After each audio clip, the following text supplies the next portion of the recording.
let's try to be calm and talk more logistics, about what's going to help us save our planet and our children from these commercials and this thing on TV. When things change, I don't know. It would be nice if there were military units that could just circulate all the information from my Facebook and have us watch TV, and then all of a sudden we're trying to watch the national championship game. Instead we're watching Earl's YouTube videos, right? What's this? It's this guy's YouTube videos. He claims to be the guy who's like Jesus, says it's scientifically validated through genetics and the stories that correlate with his existence in his life that was, written down, over almost about 2,000 years before he was born, right? Yes. So it is, and it's, that's why when I talk to people about it, it's like, guys, it's one thing to be like George Bush and Saddam Hussein and a lot of those people and read the books and then try to put yourself in the books. It's one thing. It's another thing to be taken to Fort Huachuca, have everybody ask you to read the books and go, oh shit, this is about me. Dang, I don't want it to be about me. They're mean. But Jesus told me that in prayer when I was a kid. I was scared, because I live in Las Cruces, New Mexico, the place where the conservatives threaten to blow everybody up with nuclear weapons if we can't fuck each other with archaic tribalism. And it's in a liberal state with a bunch of angry occupied Mexicans that they've run genocidal operations to mass murder Mexicans in Albuquerque and El Paso and everywhere in between ever since any of us can remember, right? And at Fort Huachuca, where they run the Wi-Fi, because the liberals, have a lot more intelligent scientists than the conservatives. It's a civil war. They are in a conservative state where the whites have more control over the Mexicans and stuff, but it's changed because of Phoenix. So it's a clusterfuck in there. And then they set up the military to look bad doing dirty deeds to me, and then replace the military, which is the conservatives, with the liberals from Silicon Valley after I went there and shut down the military operations.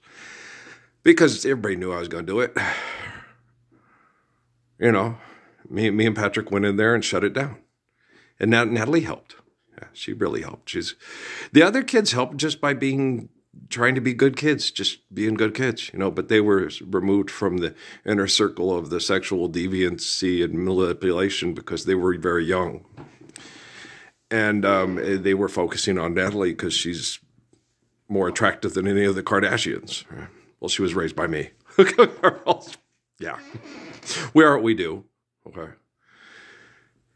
So you're going to be more attractive than people raised by a selfish lawyer and a supermodel, when you're raised by a man who rejects all that bullshit and could have been the best at just about anything he tried.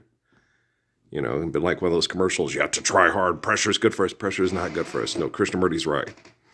Pressure is horrible for us. It makes us become self-destructive, narcissistic, self-centered, violent, paranoid, schizophrenic. Pressure is horrible for us. Okay. We need to balance, harmony, and understanding is good for us. And then when you have a relationship, it's, I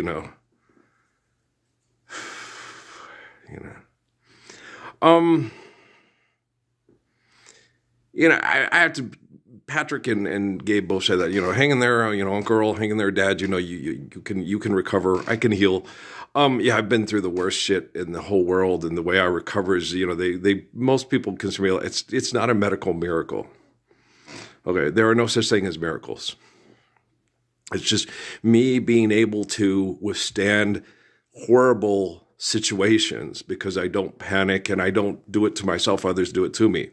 If you, like with the whole things with the drugs and alcohol poisoning in my system, okay, and I don't do that to myself. Other people had to do it to me. Okay? They had to use implied consent from all of you. Okay. And so, you're dealing with people and you get a lot of these people. And, I was telling Dad about it next door when I got my breakfast. I said, this is broadcast by the wealthy to see what all the people that are fighting for a buck to make themselves rich and powerful would do with a guy like Jesus and Barbara's his president. Okay. And then they're all like, well, we should have got Kamala Harris. Okay. Kamala Harris is better than Donald Trump. You sure about that? Joe Biden, most likely, okay, his first son died from cancer to teach him a lesson because he tried to do something to attack somebody who was in power so his group could supplant the other person in power. So he tried to undermine David Rockefeller, and then David Rockefeller kills a kid with brain cancer, right? Makes it look like an act of God. So you stay in line. Don't you ever try to betray me again, right? And then his other kid, it's the same thing. And then you guys all sit there and say, what a good guy, you know, Kimmel says what a good guy Joe Biden is. His kid, in that hooligan lifestyle, was selling access to his dad, who's a career politician, okay, to get back to school with Rodney Dangerfield. Assholes, okay? Joe Biden was in the Situation Room watching the boat ride bedroom to see if I went for it. Okay, Joe Biden's an asshole. Donald Trump wasn't in the room. That's because he was not in the loop at the time. Okay? You have to be put in the loop because Rockefeller says, okay, but if you betray me, I'll kill your kid with brain cancer. Do you understand? That's why they're all afraid of their own fucking shadow. They think that these people that have established this kind of, you know, like I told you all with David Rockefeller, if he gives you a gun, he's got a better gun to kill you. If he ups your technology, it's because he's in such control that he can control anything he gives you. And then if you try to invent something that goes to him, your kid dies from brain cancer, he takes your invention, and he kills everybody you think you care about to teach you a lesson. Never try to supplant him again because you're not as good as he is. That's the type of person David Rockefeller is. His life is eternal and grace is infinite. Hey, Adolf Hitler? You know, Wonder Woman when they clone Hitler? Yeah. So you got to understand that. And they set up conditions like they've done for thousands of years in England and Germany and wherever, with the royal families and the Habsburgs and the Romanovs, and they set up conditions, okay, and then it's like the story of Cleopatra and the one with the Lion in Winter with Peter O'Toole and was it Elizabeth Taylor or what? You know, so it's like being, you know, John Mendoza. We, you know, been married for 20 years. What do you want today? Kill you, right? You know, what would you do if I won the lottery? Oh, I'd take half and I'd leave you. Okay, here's $5. I just won 10 of the scratchers. Pack your shit and get out. I mean, you just hate each other, right? Because you have no meaningful relationships. You're not living the Lord's Prayer. And you're not doing anything sustainable, okay? In the very near future, because technology is getting more intelligent, you're welcome. Okay, and I mean that sincerely, because I love you so dearly. Most of it is due to the efforts of people like myself, okay? And today there's not a lot of people like myself, okay? There's Patrick, there's me, there's only a few people, okay? In the past, there was people like me, but there's not a lot of them. There's Jiddu Krishnamurti, there's Haile Selassie, there's D.T. Suzuki. You don't have, you know, hundreds and thousands and millions of D.T. Suzuki's and Sun Yat-sen's. You have assholes like Chiang Kai-shek and Mussolini and David Rockefeller, right? And Philip Rothschild, just disgusting people. And you guys are all byproducts of their, you know, pressure's good for us.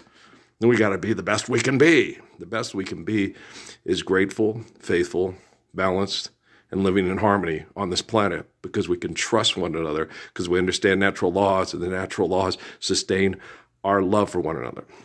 I'm watching this kid from New Mexico that my family's, well, I watch Vanderbilt things because of Diego Pavia. Diego Pavia is kind of a dumbass, and he's got an ego problem, and he's got a macho bullshit problem. Typical New Mexico and El Paso. Okay. I had whooped his ass on the football field, you know? Because, yeah, I was faster than him.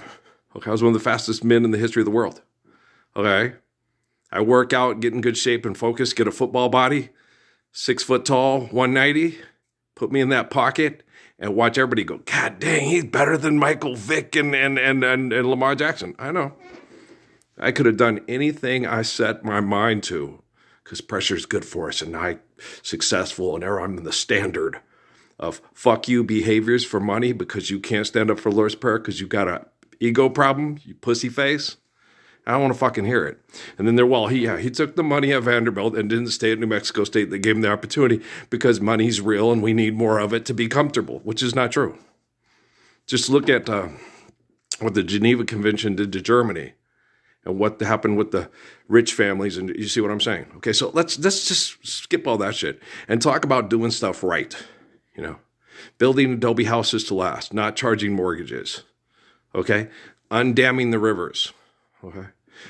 Putting windmills and solar panels on individual housing units, not putting them in big climate manipulating aggressive. See, what the thing is when you put all those windmills on this east side of our state and in West Texas, okay, it creates a trough of bad eco behavior compounded on that stagnant water in Elephant Butte.